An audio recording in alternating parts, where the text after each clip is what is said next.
Assalamualaikum warahmatullahi wabarakatuh.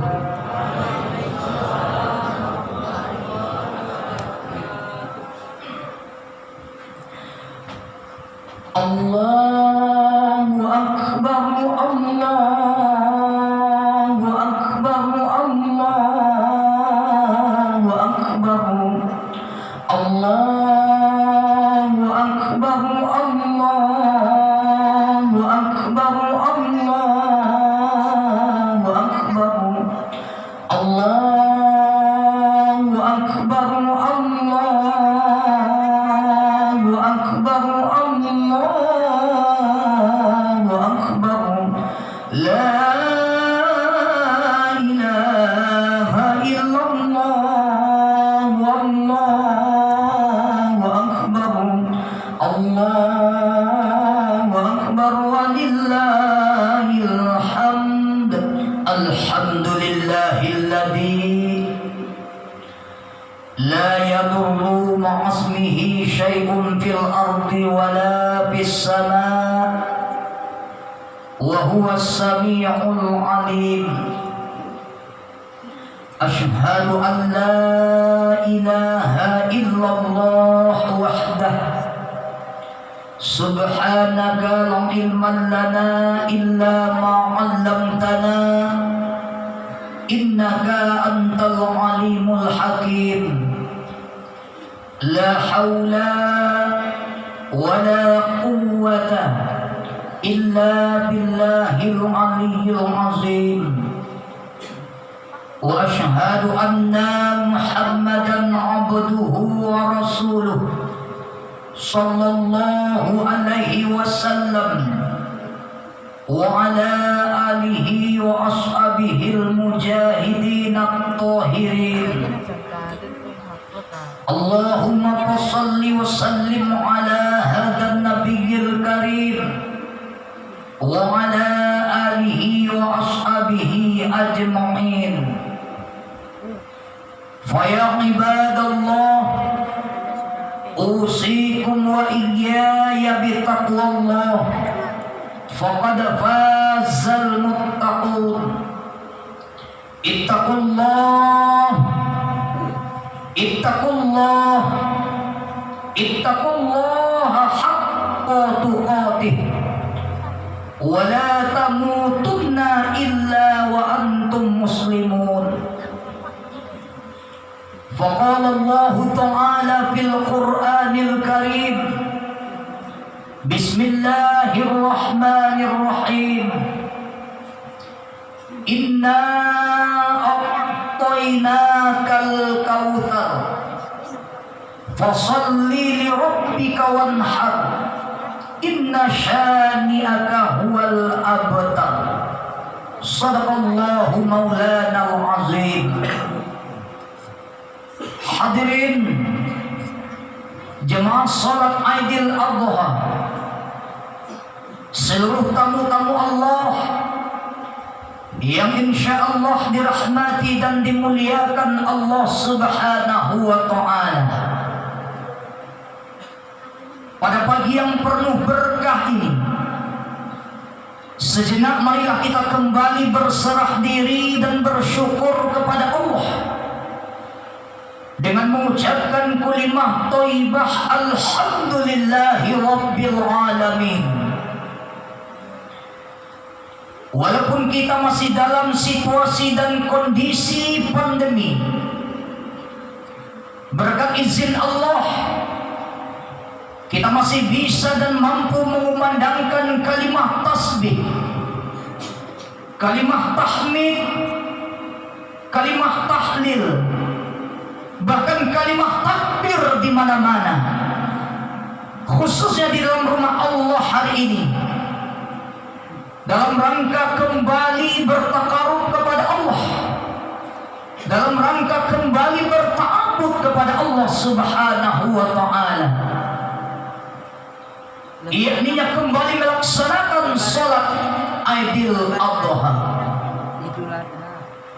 Selawat bersampulkan salam senantiasa kita adreskan kepada junjungan alam Sayyidil Mursalin Habib Mustafa Muhammad sallallahu alaihi wasallam. Allahumma salli ala Sayyidina Muhammad wa ala ali Sayyidina Muhammad. Semoga kelak di yaumul akhirah kita bertemu dengan Rasul, kita berjumpa dengan baginda Nabi, insya Allah bersama-sama dengan beliau masuk ke dalam surganya Allah. Amin. Allahumma amin ya rabbal alamin. Allahu akbar, Allahu akbar, Allahu akbar, walillahil hamd. Bapak ibu saudara-saudaraku, jemaah salat Idul Adha yang dirahmati dan dimuliakan Allah Subhanahu wa taala. Di hari yang penuh berkah ini, izinkanlah khatib kembali menyampaikan renungan. Marilah kita kembali mencermati dan memahami yang pada akhirnya kita aktualkan bersama-sama di dalam hidup dan kehidupan. Pesan Allah di dalam Al-Quran di antaranya sudah merupakan ayat yang populer bagi kita di dalam kehidupan, yakni surah Al-Kautsar, yang merupakan salah satu landasan, merupakan salah satu regulasi dan rujukan pelaksanaan ibadah kurban. Hadirin wal hadirat, saudara-saudaraku yang seiman dan sekeyakinan, yang dirahmati dan dimuliakan Allah Subhanahu wa taala. Judul khutbah kita hari ini, pelaksanaan ibadah kurban di masa pandemi. Saudara-saudaraku, bismillahirrahmanirrahim. Inna a'tainakal kautsar. Di awal ayat Allah Subhanahu wa taala dengan tegas berpesan dan berfirman, sesungguhnya kami telah menurunkan dan menganugerahkan kepadamu Muhammad dan umatmu ya Muhammad Al-Kautsar, nikmat yang sangat banyak. Begitu banyak nikmat Allah yang telah kita rasakan sampai detik ini. Begitu banyak nikmat Allah yang telah kita cicipi dan kita nikmati sampai detik ini. Kadang-kadang saudara-saudaraku, masih banyak di antara kita manusia yang mengaku hamba Allah, tetapi kita masih kurang bersyukur terhadap nikmat yang telah diberikan Allah kepada kita. Bahkan kadang-kadang kita mengingkari nikmat Allah tersebut. Tidak salah Allah Subhanahu wa taala surah Ar-Rahman, ayat yang dibacakan oleh imam kita tadi, berulang-ulang kali Allah mengulang ayatnya, Allah mengulang firman-Nya, fa bi ayyi ala'i rabbikuma tukadziban. Allah bertanya kepada kita, wahai saudara-saudaraku, nikmat yang mana lagi yang kamu ingkari? Nikmat yang mana lagi yang kamu dustai? Kata Allah Subhanahu wa taala. Masih kurang apa pemberianku kepadamu, kata Allah, sehingga kamu masih ada yang mengingkari nikmatku, kata Allah. Fa bi ayyi ala'i rabbikuma tukadziban. Saudara-saudaraku, jemaah Idul Adha yang dirahmati dan dimuliakan Allah Subhanahu wa taala. Di ayat yang kedua, Allah mengarahkan kita, Allah menuntun kita untuk bagaimana kita bersyukur kepada Allah. Fasalli li rabbika wanhar. Bagaimana cara kita mensyukuri dan berterima kasih kepada Allah atas nikmat yang telah Allah berikan kepada kita? Yang pertama kata Allah, fasalli li rabbika. Maka salatlah kamu, maka rukuklah kamu, sujudlah Jadi wahai saudara-saudaraku, orang-orang yang senantiasa rukuk siang dan malam sujud kepada Allah, ini adalah tipikal orang-orang yang betul-betul sungguh-sungguh bersyukur atas nikmat Allah. Orang-orang yang tidak mau rukuk dan sujud kepada ini adalah orang-orang yang kufur nikmat, orang yang ingkar akan nikmat Allah. Wanhar, lalu yang kedua kata Allah, berkurbanlah. Saudara-saudaraku yang seiman dan sekeyakinan yang dirahmati Allah Subhanahu wa taala. Kurban di dalam ajaran Islam, kurban itu dikenal dengan istilah al-udhiyah. Secara bahasa, al-udhiyah maknanya adalah hewan yang dikurbankan atau hewan yang disembelih pada hari Idul Adha itu sendiri. Sedangkan menurut ahli fikih, sedangkan menurut fuqaha, al-udhiyah itu didefinisikan adalah hewan yang dikorbankan, hewan yang disembelih untuk mendekatkan diri seorang hamba kepada Allah semenjak hari nahar, semenjak hari Id sampai hari tasyrik, hari yang ke-11, 12 dan hari yang ke-13 bulan Zulhijjah. Lalu saudara-saudaraku, kapan kurban itu disyariatkan di dalam Islam? Di dalam ajaran Islam, kurban itu disyariatkan semenjak tahun kedua Hijriah. Tetapi dalam aspek sejarah, kalau kita tinjau dari segi aspek sejarah, ternyata kurban itu telah ada semenjak Nabi Adam alaihissalam, di mana ini dikisahkan Allah, diceritakan Allah dalam firman-Nya Al-Quran, surah yang kelima atau surah Al-Maidah ayat yang ke-27, di mana dalam ayat ini Allah menceritakan tentang bagaimana kedua orang anak Adam alaihissalam melaksanakan kurban yang bernama Habil dan Qabil. Dalam ayat ini juga Allah menceritakan salah satu dari mereka kurbannya diterima oleh Allah, yakni kurban si Habil. Sedangkan kurban yang lainnya tidak diterima oleh Allah, yakni kurban si Qabil. Disitulah terjadi Qabil.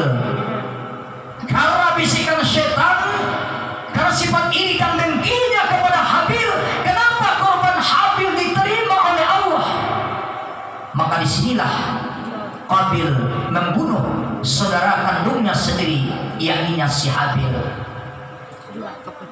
Allahu Akbar, Allahu Akbar, Allahu Akbar, walillahil hamd. Saudara-saudaraku, jemaah salat Idul Adha yang dirahmati dan dimuliakan Allah Subhanahu wa taala. Lalu berikutnya, pelaksanaan kurban ini pun dilaksanakan oleh Nabi Ibrahim alaihissalam. Dan ini juga dikisahkan dan diceritakan Allah dalam firman-Nya Al-Quran surah As-Saffat ayat 102 sampai 107. Saudara-saudaraku, jemaah Idul Adha yang dirahmati dan dimuliakan Allah Subhanahu wa taala. Lalu apa hikmah yang akan kita dapatkan dengan kita melaksanakan kurban? Apa fadilah dan keutamaan yang akan Allah berikan kepada orang yang ikut melaksanakan kurban? Maka saudara-saudaraku, ada beberapa hikmah yang akan kita dapatkan. Ada beberapa fadilah dan keutamaan yang akan diberikan oleh Allah kepada orang yang mampu dan mau melaksanakan kurban itu sendiri. Di antaranya, hikmah yang pertama dengan kita ikut melaksanakan kurban adalah yaitunya dalam rangka melaksanakan perintah Allah Subhanahu wa taala dan menegakkan salah satu syiarnya. Kenapa tidak, saudara-saudaraku?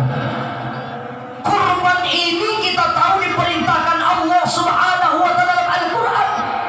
Di antaranya surah Al-Kautsar, surah yang ke-108 ayat yang kedua dengan kalimat wanhar. wanhar. Kalimah wanhar dalam ayat ini sirotnya adalah fi'il amar. Apa makna fi'il amar? Fi'il artinya perbuatan ataupun pekerjaan. Amar maknanya perintah ataupun suruhan. Berarti kurban ini adalah sebuah pekerjaan, sebuah perbuatan, sebuah amal ibadah yang diperintah dan disyariatkan, diwajibkan oleh Allah Subhanahu wa ta'ala. Saudara-saudaraku, memang di dalam fikih kurban itu hukum asalnya adalah sunnatun mu'akkadah. Sunnat mu'akkad bagi orang yang mampu melaksanakan kurban itu sendiri. Lalu siapa orang yang dikatakan mampu untuk kurban? Yaitunya orang yang telah mampu memenuhi kebutuhan pokoknya sehari-hari. Orang yang telah mampu memenuhi kebutuhan wajibnya sehari-hari. Lalu mereka masih memiliki sedikit harta. Lalu dia berniat untuk melaksanakan kurban, maka kurban untuknya sunnat mu'akkad. Walaupun ada pendapat ulama mengatakan kadang-kadang kurban itu bisa berubah menjadi wajib, tentu ini khusus.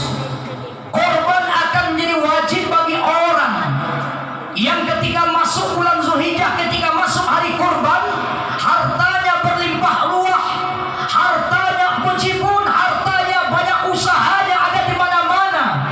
Maka untuk orang ini tidak ada halangan dan hambatan baginya untuk tidak melaksanakan kurban.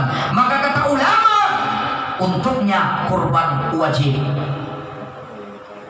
Tapi hukum asalnya sunat mu'akkad. Apa makna sunat mu'akkad, saudara-saudaraku? Sunat mu'akkad adalah maknanya sunat yang dilebihkan nilainya dari sunat biasa, yang hukumnya tetap sunat, tetapi mu'akkad nilainya dilebihkan oleh Allah dibandingkan dengan sunat-sunat yang lainnya. Itulah kurban. Itu yang pertama, dalam rangka melaksanakan perintah Allah Subhanahu wa ta'ala dan menegakkan syiar agamanya. Yang kedua, saudara-saudaraku, hikmah dari pelaksanaan kurban itu sendiri adalah mengikuti sunnah Rasulullah Sallallahu Alaihi Wasallam. Kenapa kita ikut kurban? Kenapa kita melaksanakan kurban? Jawabannya yang kedua, karena kita umatnya Muhammad Sallallahu Alaihi Wasallam. Karena kita mengikuti jejak Rasul, karena kita mengikuti sunnah-sunnahnya Rasul. Di antara sunnah Rasulullah Sallallahu Alaihi Wasallam adalah melaksanakan kurban. Sunnah artinya kebiasaannya Rasul. Sunnah artinya perbuatannya Rasul. Berbeda sedikit dengan hadis. Kalau hadis identik dengan ucapan, kaulnya Rasul, akwalnya Rasul. Tetapi sunnah adalah kebiasaan, perbuatan. Kalau berkata orang pi'i ataupun kurina Rasulullah Sallallahu Alaihi Wasallam, diantaranya melaksanakan kurban. Allahu Akbar, Allahu Akbar, Allahu Akbar, walillahil hamd. Saudara-saudaraku yang seiman dan sekeyakinan, yang dirahmati dan dimuliakan Allah Subhanahu wa ta'ala. Lalu yang ketiga, hikmah yang akan kita dapatkan dengan melaksanakan kurban, fadilah dan keutamaan dengan kita melaksanakan kurban khususnya di tahun ini adalah membangkitkan semangat kebersamaan dan kepedulian sosial. Kenapa demikian, saudara-saudaraku? Karena kita manusia adalah makhluk sosial yang dalam istilahnya dinamakan dengan zon politikon. Kita dalam hidup ini pasti membutuhkan orang lain. Orang lain pun pasti akan membutuhkan kita. Karena siapapun kita, setinggi apapun pangkat kita, sekaya apapun kita, yang namanya manusia tidak akan pernah mampu hidup di dunia ini dengan sendiri-sendiri. Pasti kita akan membutuhkan orang lain. Disitulah kurban mengajarkan kita semangat kebersamaan. Kenapa tidak? Ketika kita menyembelih hewan kurban, dicari tampak di awal taraso, bersama-sama kita meletakkan hewan kurban. Disitulah terjadinya silaturahim di antara kita. Kita bagala bersedaguro bersama-sama. Barangkali kadang-kala orang dari rantau di sana, kita pun pulang ke kampung kita di ranah pun ikut melaksanakan. Disitulah terjadi keakraban, disitulah terjadi silaturahim di antara kita.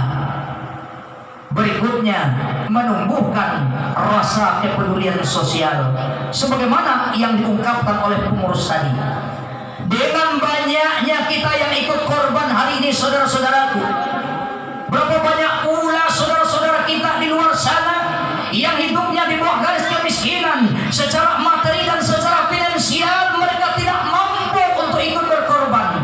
Jangankan makan daging, kadang-kadang ketemu dengan telur pun dalam sehari mereka tidak. Ketika banyak yang ikut korban, mereka pun ikut merasakan bagaimana nikmatnya dan lezatnya daging. Alhamdulillah.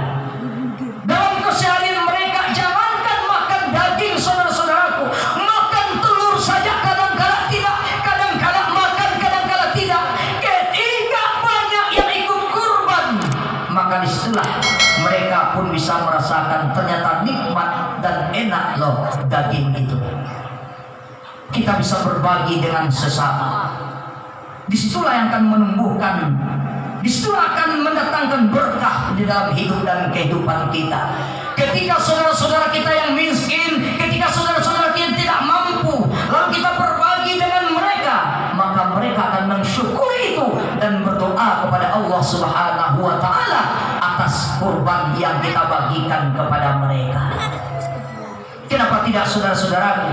Sebagaimana kita maklum, ketika kita bersedekah sesuatu walaupun sedikit kepada seseorang, taruhlah itu misal umpama contohnya ketika hari Kamis datang seorang santri ataupun istilah kita di preman dinamokan orang pakih meminta sedekah datang ke rumah kita. Ketika kita beri mereka segelas beras, 1 liter beras, uang 2.000 rupiah, lalu santri tadi mengucapkan sepotong doa di hadapan kita. Itu doa bukan untuk dirinya, saudara-saudaraku.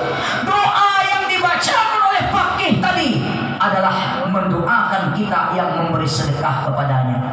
Ajarakallahu fima a'taita wa barakallahu fima abqaita wa ja'alallahu laka tahura.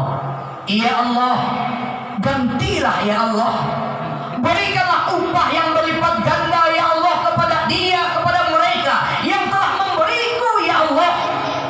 Maka didoakan kita oleh orang yang menerima sedekah kita tadi, agar apa yang kita sedekahkan tadi diganti oleh Allah, maka dilipat gandakan oleh Allah Subhanahu wa Ta'ala. Bukan tidak mungkin harta kita berkembang biak tumbuh, itu dikarenakan doa orang yang kita berikan sedekah. Jangan kita lupa, saudara-saudaraku, kita bisa menjadi kaya karena tertumpang doa orang-orang miskin. Ini yang tidak boleh kita lupakan. Kadang-kala ada di antara saudara-saudara kita karena saking sudah kayanya, bahkan mereka lupa. Bahkan kata orang awak bahasanya di lapangan, den kayoko de rajin bau saho, ambo kayoko de ambo rajin makueh mangalu yang lain. Lupa kita, saudara-saudaraku, kayanya kita karena terkandung dan terselip salah satunya doa orang-orang miskin yang kita beri. Bapak Ibu saudara-saudaraku, jemaah Idul Adha yang dirahmati dan dimuliakan Allah Subhanahu wa Ta'ala. Wa barakallahu fima abqaita. Ya Allah ya Rabb, ya Allah ya Tuhan kami, berkahkanlah rezekinya ya Allah, berkahkanlah usahanya ya Allah, berkahkanlah harta bendanya ya Allah, karena dia telah memberiku ya Allah. Luar biasa doa yang diberikan oleh orang yang kita sedekahi tadi, Pak. Walaupun secara nominal kita beri cuma 2.000 rupiah, tapi balasan dari santri tadi luar biasa. Sepotong doa yang dimunajatkan kepada Allah bisa kita nilai dengan uang berapapun, saudara-saudaraku.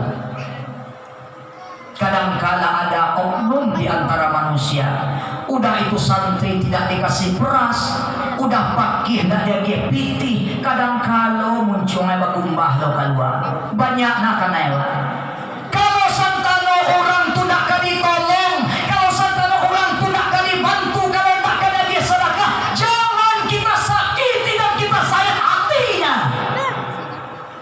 Sebab pakih itu bukan pengemis, Bapak Ibu saudara-saudara. Kalau ada orang berasumsi mengatakan pakih yang datang Kamis Jumat itu pengemis, salah besar. Kalau kita nggak paham, bertanya kepada orang yang paham, atau tanya langsung kepada orang yang datang. Itu adalah salah satu bentuk ujian iman, ujian mental kepada seorang santri, sehingga kelak ketika ia dilepaskan di tengah-tengah masyarakat, dia akan peka dengan lingkungan, karena dia telah terbiasa menghadapi berbagai macam ragam watak masyarakat. Sebab ketika kita memaki itu, Bapak Ibu, tidak semua orang loh yang memberi. Kadang ada yang diejek, ada yang diludahi, bahkan ada yang disumpahi.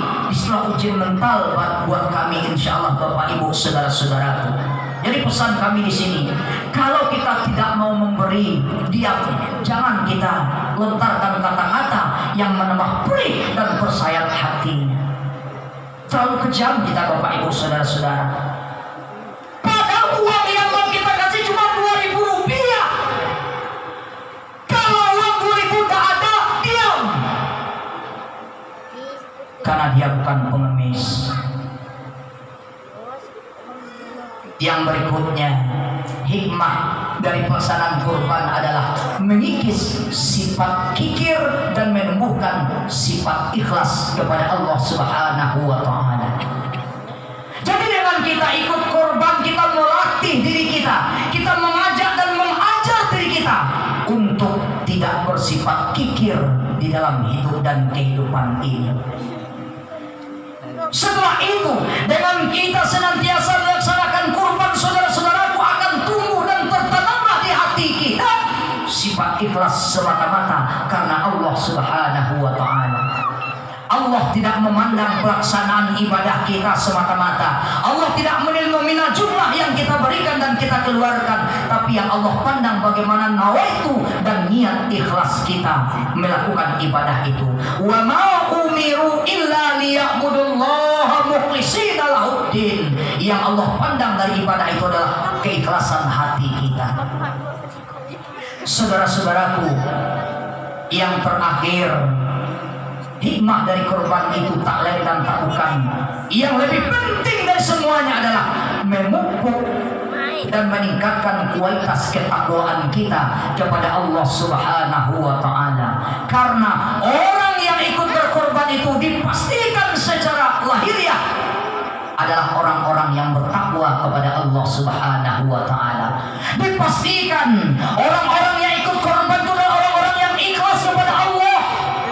Coba kita bayangkan, Bapak Ibu Saudara, kalau tidak adanya keikhlasan di hatinya, uang 2.500.000 rupiah dengan gampang dan ringan kita berikan kepada panitia. Apalagi cara ini, Pak, iblis padiah, ekonomi payah. Kalau tidak adanya ikhlas di hati kita, berat loh mengeluarkan uang 2 juta lebih, Pak. Lawe pitih 2,5 juta tuh, Bapak Ibu. Lalu kenapa kita dengan mudah, gampang dan ringan mengeluarkan uang 2,5 juta? Karena hati kita ikhlas semata-mata mengharap mardhatillah, ridhonya Allah Subhanahu wa Ta'ala. Apa yang kita harapkan dengan kita ikut korban adalah ridhonya Allah. Apa yang kita harapkan dengan kita ikut korban? Berkah dari Allah Subhanahu wa Ta'ala. Kita hidup di dunia yang fana ini, yang kita harapkan yang paling utama adalah bagaimana kita mendapatkan ridho dan berkahnya Allah Subhanahu wa Ta'ala. Buat apa harta banyak, buat apa materi berlimpah, kalau tidak berkah akan bikin kita sengsara dan celaka. Walaupun harta sedikit, walaupun harta sederhana dan secukupnya, tapi kalau berkah, disinilah mendatangkan kenikmatan, kebahagiaan dan kenyamanan di dalam kehidupan.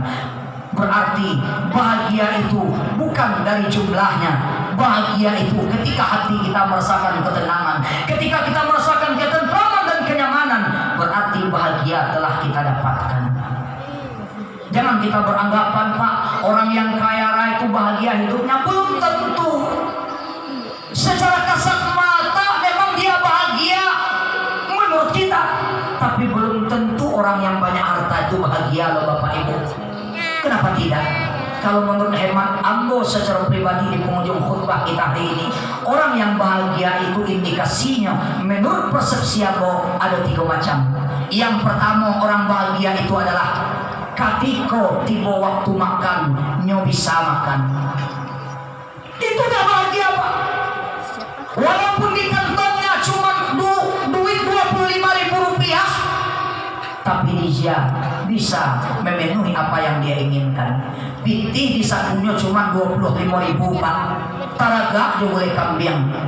Lah sekian lama nak makan boleh kambing, Pak Bu. Nyobo pitih 25.000 ko disuruh di ayahnya kakadai. Kecilnya kau orang mengalih boleh kambing. Ne, pitih hambo 25.000 nya ne. Lai dapat boleh kambing ko ne. Katone kalau 25.000 kepeng waang iong 3 bingkah dan agihnya iong. Ajaw anak ko dengan lugu dan polosnya. Diambo nak perlu bingkah adone. Kuah aja satenong lah boleh kambing yo namo. Artinya apa? Walaupun bermodalkan uang 25.000 rupiah, inyo bisa memenuhi apa yang dia inginkan. Inyo bisa melapehkan tenaga dan niat hajat dan ikaranya. Ada orang kaya, Pak.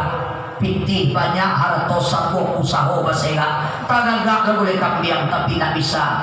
Bako tak bisa, dia inyo dapat penyakit kolesterol. Makanlah batimbang, makanlah bagaan. Karena gunung harta banyak kalau saya tak lapeh kalau batin tanya ayo.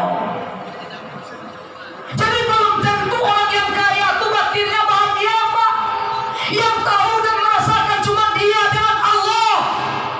Pitih banyak usaha basela tapi makan dia gaan ulang, makan batimbang-timbang. Karena gunung yang banyak kok. Harusnya kan kep yang banyak tuh bikin kita senang, bikin kita nyaman. Iko lama pitih banyak loh, maka batin tak seso. Yang kedua, bahagia itu indikasinya tiba giliran lalo mato mau lalo. Ulang bansai jam 9 laba kawo lalo apa? Ulang kayo lah pukul 3 mencilang-cilang jo mato lalo. Balau keindah kalau bapak ibu dum sana trapel ada 10 9 lah masuk kandang sopir lamanya tor nan cie lu pulang. Yakin kita Pak Bunda namuh juragan ko mato lalo. Karena buno itu banyak usaha basaya mato ndak lalo karena buno.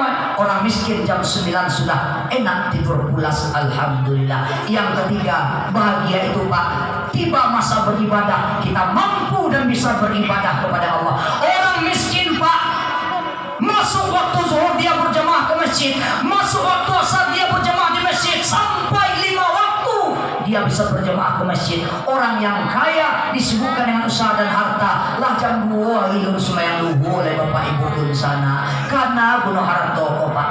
Jadi ternyata harta yang berkah penuh ridha Allah itu adalah saudara-saudaraku, harta yang menambah dekat kita kepada Allah.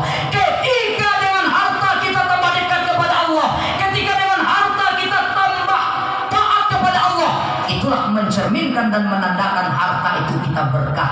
Tapi karena ulah harta kita makin lalai kepada Allah, kita makin jauh bahkan ingkar kepada Allah, ini menandakan harta tidak berkah. Saudara-saudaraku, jemaah Aidil Adha yang dirahmati dan dimuliakan Allah Subhanahu wa taala, kita berdoa kepada Allah walaupun dalam situasi kondisi yang masih dalam keadaan pandemi, tapi alhamdulillah kita masih bisa bertakarub kepada Allah, kita masih bisa bertakabur kepada Allah. Berlinangan air mata ketika takbir dikumandangkan Bapak Ibu. Betapa hibahnya hati kita ketika datangnya hari raya akbar ini, kita tidak bisa melaksanakan bersama-sama. Betapa pilunya hati kita Pak. Datang hari raya akbar Aidil Adha tapi kita tidak bisa melaksanakan Tetapi alhamdulillah atas kebesaran Allah Subhanahu wa taala yang wajib kita syukuri, hari ini kita masih bisa seperti biasa melaksanakan ibadah sunnah kita kepada Allah Subhanahu wa taala. Tidak ada yang lebih besar, Pak, dari kalimat Allahu Akbar. Tidak ada yang lebih agung dari kalimat Allah. Tidak ada yang lebih berkuasa dari kalimat Allah. Terakhir, kembali khatib tegaskan, corona bukan suatu hal yang harus kita takuti, tetapi namun kita tetap waspada. Karena saja biata kambang sampai kiamat nan penyakit itu ada obat. Ikhtiar perlu, karena menjaga dan memelihara diri itu adalah ibadah. Kembali kita tegaskan, corona bukan hal yang harus kita takuti, namun kita tetap waspada dari segala kemungkinan yang ada. Jangan sampai corona mengalahkan takut kita kepada Allah. Karena hari ini kita temui di lapangan, Bapak Ibu saudara-saudaraku, orang lebih takut kepada corona ketimbang Allah. Mereka lebih menggigil karena corona ketimbang Allah. Ini yang salah, Bapak Ibu saudara-saudaraku. Waspada, harus hati-hati tetap. Karena itu ikhtiar kita kepada Allah Subhanahu wa taala. Tidak pun karena corona, Allah tetap menyuruh kita berikhtiar untuk selalu menjaga dan memelihara diri kita. Di antaranya pemerintah masih menganjurkan kita pakai masker. Itu kan untuk kemaslahatan. Indah ada corona paling buang karena bu. Nggak usah kita mencemooh. Kalau kita tidak mau pakai masker, orang yang pakai masker jangan kita cemoohkan, Pak. Ini orang patuh, malah kita cemoohkan. Kita tidak patuh, orang yang patuh, lo nama cemehan.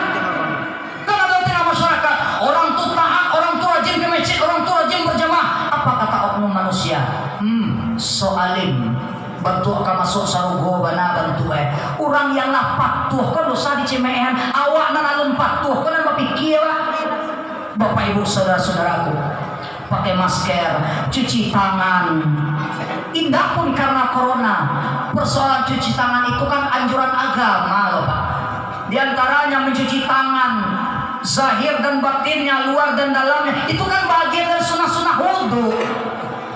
Luna dondong corona aku lah iya kaduya adalah dianjurkan saja dulu mau wudu itu sunat, membasuh zahiri hawa batiniha, membasuh batin tangan, zahir tangan, luar tangan, dalam tangan. Lalu berikutnya dianjurkan menyelang-nyelangi jari tangan. Itu bukan karena corona, karena anjuran agama. Apa yang mesti kita cemoohkan? Sejak dahulu agama menyuruh, oh mandi 2 kali itu bagus. PHBS itu Pak Bu, itu anjuran agama kita, bukan semata-mata anjuran orang kesehatan. Orang kesehatan pun kembali mengingatkan kita kepada anjuran agama kita. Berterima kasih kita kepada pemerintah daerah yang memperhatikan kemaslahatan, keselamatan warganya. Karena itulah tugasnya. Tidak ada yang perlu kita cemoohkan. Harusnya kita berdoa agar kita pariaman terhindar dan diselamatkan Allah dari segala macam bara bahaya, dan didatangkan Allah segala bentuk nikmat dan rahmat sebanyak-banyaknya yang dinamakan dengan Al-Kautsar. Barakallahu lana wa lakum fil Qur'anil azim, wa nafa'ana wa iyyakum bil ayati wa zikril hakim, wa asamana wa iyyakum bi rahmatihi minasyaitonir rajim. Innahu jawadun karimun malikum warraufur rahim. Semoga khutbah singkat kita hari ini menjadi pelecut bagi kita, motivasi bagi kita bersama, terutama buat khatib pribadi untuk senantiasa mendekatkan diri kita kepada Allah Subhanahu wa taala. Amin Allahumma amin ya rabbal alamin. Fa'tabiru ya ulil absar la'allakum turhamun.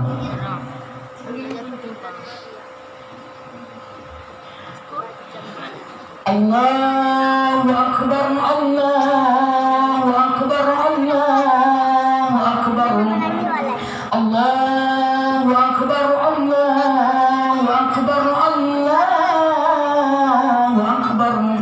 La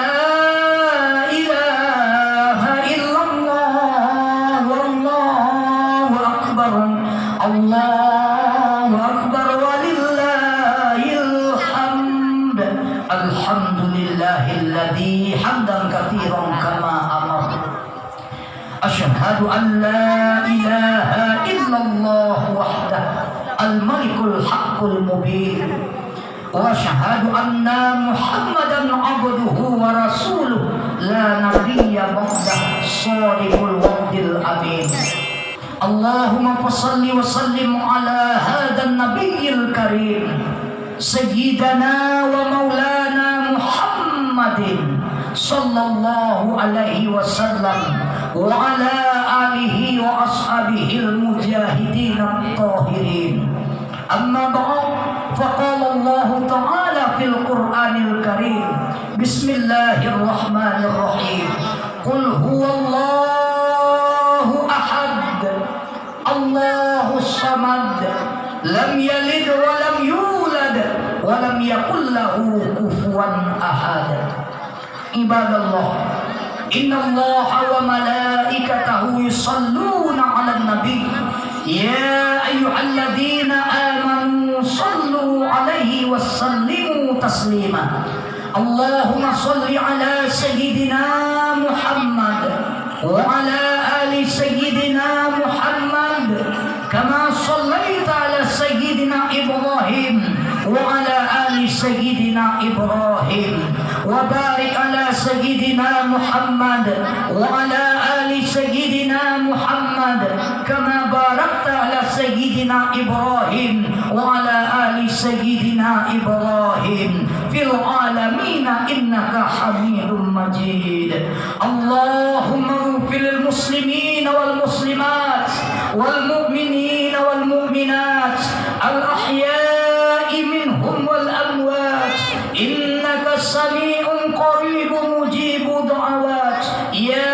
قاضي الحاجات اللهم اجعل جمعيتنا جمعية المرحومة وتفرقنا تفرق المعصومة ربنا تقبل منا صلاتنا وصيامنا وأدهيتنا وعبادتنا ونياتنا وأعمالنا ودعاءنا وحاجاتنا يا الله يا رحمن يا رحيم يا مجيب السائلين اللهم إنا نسألك السلامة في الدين وعافية في الجسد وزيادة في العلم وبراكة في الرزق وتوبة قبل الموت ورحمة عند الموت ومغفرة بعد الموت اللهم حول علينا بشكرات الموت ونجاة من النار وعفو عند الحساب اللهم إنا نسألك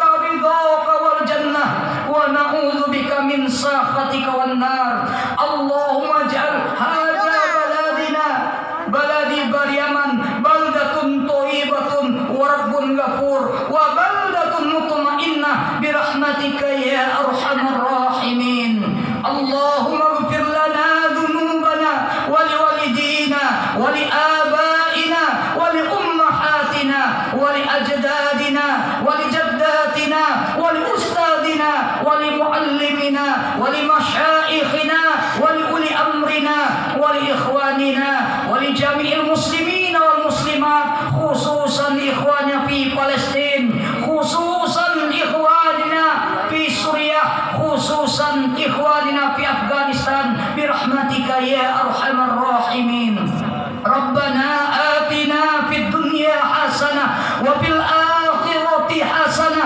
وقنا عذاب النار وقنا عذاب الدنيا وقنا من بلاء الدنيا وقنا من فتنة الدنيا وعذاب القبور وعذاب يوم المحشر برحمتك يا أرحم الراحمين سبحان ربك رب العزة عما يصفون وسلام على المرسلين والحمد لله رب العالمين عباد الله إن الله يأمر بالعدل والإحسان وإيتاء ذي القربى وينهى عن الفحشاء والمنكر والبغي يعظكم لعلكم تذكرون اذكروا الله يذكركم ولذكر الله أكبر.